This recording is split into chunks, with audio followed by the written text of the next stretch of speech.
First of all, perfect way to start the season. 4 road games and 4 wins. Yeah, that was very nice. It helps that before we start National League, we have Chinese Guangdong team here for 2 weeks. We have decent training camp with them, so the boys get that game fitness what we needed. So when we went to play those games, we were kind of prepared for the games, and there's no, there wasn't any doubts that in any stage was any doubts that we will win, but. Sport is sport, so you have to give you 100% to each game. So happy with the boys' performance so far. What impressed you the most across the 4 games? It's always difficult to keep travelling and to keep playing day after day, but the boys kept backing it up and playing well. We do have a couple of unexperienced players, but pretty much the rest of the players are quite experienced with this way of the competition because most of them play for Australia before, and that's how you play any international water polo. You travel, you play, you travel, you play. So we went quite prepared for that as well, so it's good.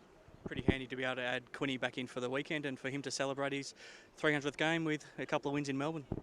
Yeah, it was excellent to have Queenie playing for the team. Unfortunately, that's all mess up, which went with the Victorian Seals pulling the pin, and then with creating new team, Victorian Barbarians.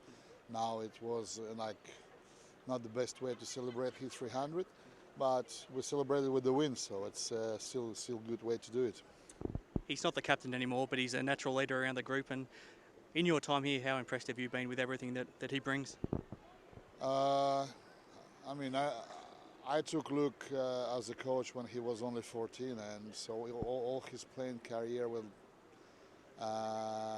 happen in front of me, and it's quite sad now that such great talent are getting to retire, but it's make me feel old. But he's a great guy. I don't think he will completely quit. He might not be in the water, but he will be around to help us with everything, because in my role as a junior national coach, he helps a lot to work with the goalkeepers, and I think he will still around for water polo. Nick Hughes is a obvious choice to be the new captain, and he's doing a great job. And you've got a lot of other guys that are stepping up too. We have like really democratic selection of the players. None of the coaches was involved to managers. It's only players' choice. We have facilitators who go there, and boys show respect for choosing captain, as well as Nick shows respect back for the boys, and that's how it will be operated. It's excellent work, and he was so far he was a good leader. How are you now looking forward to the first crack of the derby for this year, playing Fremantle next week?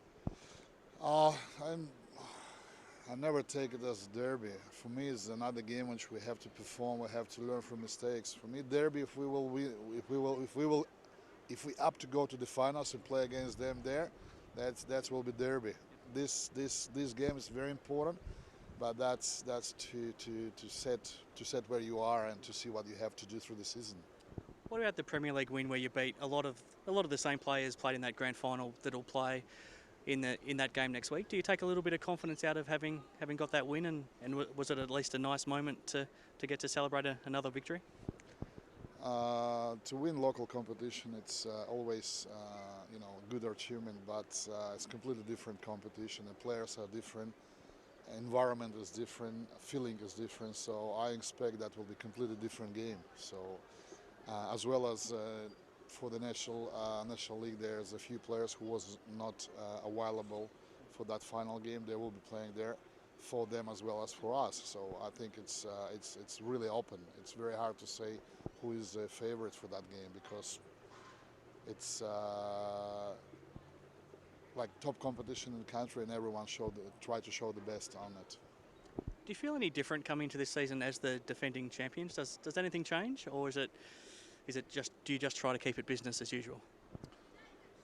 I personally not, but I can see that some of the players in the team, they are responding on that. Some of them positive, some of them not necessary, but it's a different challenge, because I mean, we have big target in our back whenever whichever pool we walk in, so everyone will try to get something out of us. So even teams who are not in top to title, they will try to beat something out of us. So boys have to learn how to perform every single game.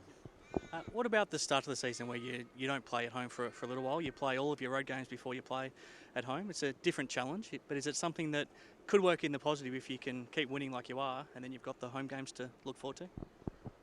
It's not always the home games are easy, but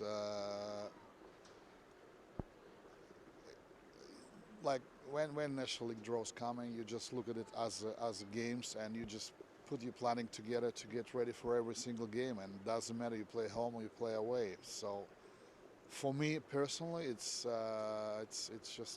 just the way it is. So I don't think that will be any difference.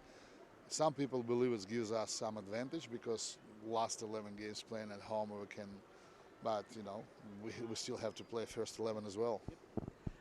Just finally, for next week against Fremantle, it'll be nice to see a lot of Torpedo supporters get out and show their support for the team.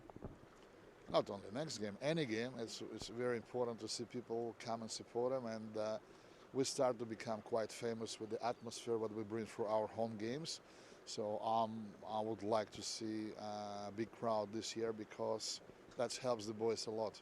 The people who are coming, they don't even know how much they're important for the players who are in the water. The environment around the team, environment around the National League games are great, in particular in this pool. So I hope to see more supporters this year.